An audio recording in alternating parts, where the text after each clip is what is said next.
சனாதன தர்மத்தை யாராலும் அழிக்க முடியாது என அகோபில மடம் ஜீயர் தெரிவித்துள்ளார். கிருஷ்ணகிரி மாவட்டம் ஓசூர் அருகே அகரம் கொம்பேப்பள்ளி கிராமத்தில் அமைந்துள்ள ஸ்ரீ அபயஹஸ்த சுயம்பு லட்சுமி நரசிம்மர் கோவிலின் மகா கும்பாபிஷேகம் இன்று வெகு விமர்சையாக நடைபெற்றது. ஆந்திர மாநிலம் ஸ்ரீ அகோபில மடத்தின் 46வது ஜீயர் ஸ்ரீமதே ஸ்ரீவன் சடகோப ஸ்ரீ ரங்கநாத யதேந்திர மகாதேசிக சுவாமிகள் முன்னிலையில் வேத மந்திரங்கள் முழங்க கும்பாபிஷேகம் நடைபெற்றது. அதன் பின்னர் செய்தியாளர்களிடம் பேசிய அகோபில மடம் ஜீயர், சனாதன தர்மம் என்பது ஆரம்பம் இல்லாதது, அது வாழ்வியல் முறைகளை சொல்லிக் கொடுப்பது. தற்போது சனாதன தர்மத்தை பற்றி சிலர் இழிவாக பேசுகிறார்கள் என்று காட்டமாக பேசினார். தொடர்ந்து பேசிய அவர், சனாதன தர்மத்தையோ அல்லது இந்து தர்மத்தையோ யாராலும் எப்போதும் அழிக்க முடியாது என கூறினார். இந்த விழாவில் அரசியல் பிரமுகர்கள், நிர்வாகிகள் மற்றும் ஆயிரக்கணக்கான பக்தர்கள் கலந்து கொண்டனர். அனைவருக்கும் அன்னதானம் வழங்கப்பட்டது. என் பேர் லோக்நாத் குப்தா. நான் ராமகிருஷ்ண குப்தா அவங்க பையன். இந்த லேண்டோட ஸ்டார்டிங் அப்பா தான் ஆரம்பித்தார். ஃபஸ்ட்டு இந்த இடத்த வாங்கிட்டு ஃப்ளாட்டு போடலான்னு சொல்லி தான் பிளான் பண்ணார். 2009 அந்த டைமில் எப்போது ஃப்ளாட் போடணும்னு சொல்லி இருக்கும்போது இது மொத்தமாக மலை மாதிரி இருந்துச்சு.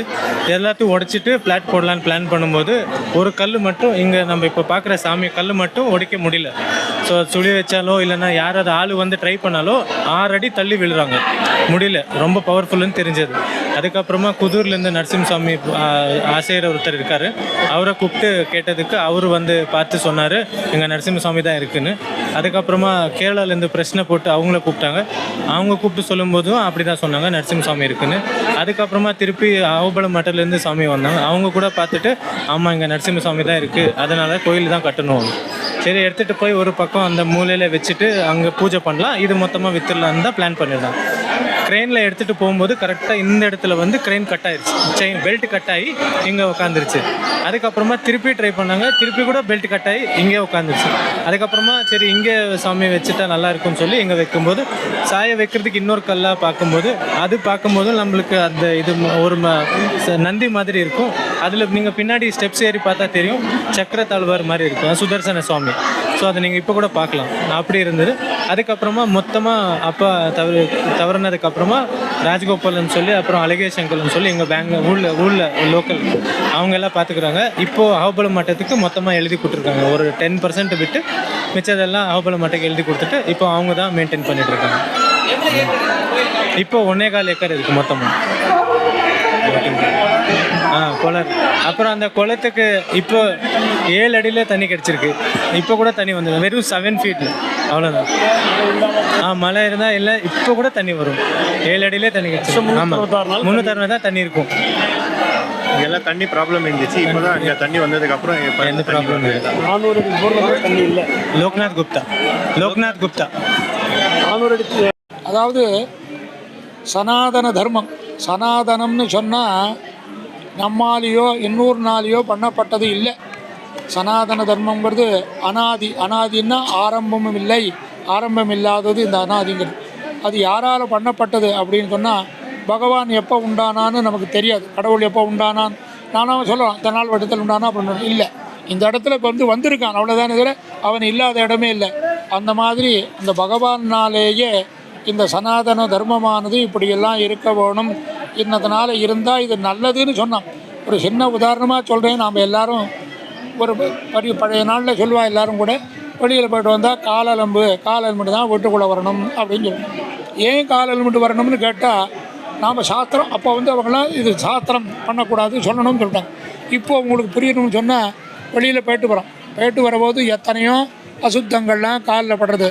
அந்த அசுத்தங்கள் பட்டால் என்ன ஆகும்? வியாதிகள் வரும். அந்த வியாதிகள் வராது இருக்கிறதுக்கு தான் காலில் விண்டுவா அப்படின்னு சொல்கிறோம். அதே மாதிரி கோவிலுக்கு போனால் பெருமாளிடத்தில் நீ கேட்கணுங்கிறதே இல்லை, அவன் நமக்கு கொடுக்கறதாக இருக்கான். அவனை போய் சேவிச்சா தான் நமக்கு எல்லாத்தையும் கொடுப்பேன். இந்த மாதிரி இந்த தர்மத்தில் சனாதன தர்மம் என்னன்னு கேட்டால், ஒத்தொத்தரும் தன்னுடைய கடமைகளை சரிவர செய்யணும். கடமையில் செய்யாத போனானா அவனால் ஒன்றும் பண்ண முடியாது. அது இதெல்லாம் ஒன்றும் அதிகமாக சொல்லக்கூடாதுன்னு தோன்றுது. இருந்தாலும் கூட இப்போ இருக்கிற இதில் ரொம்ப நாஸ்திகமானது, அதாவது சனாதன தர்மத்தை ரொம்ப கேவலமாக பேச்செல்லாம் பேசுகிறேன்.